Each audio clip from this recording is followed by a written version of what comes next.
اور جو لوگ ایمان لائے اور نیک عمل کرتے رہے ان کو خوشخبری سنا دو کہ ان کے لیے نعمت کے باغ ہیں جن کے نیچے نہریں بہہ رہی ہیں۔ جب انہیں ان میں سے کسی قسم کا میوہ کھانے کو دیا جائے گا تو کہیں گے یہ تو وہی ہے جو ہم کو پہلے دیا گیا تھا،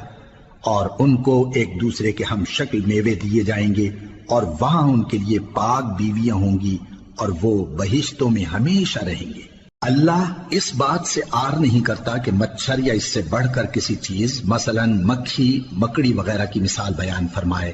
اب جو مومن ہیں وہ یقین کرتے ہیں کہ وہ ان کے پروردگار کی طرف سے سچ ہے، اور جو کافر ہیں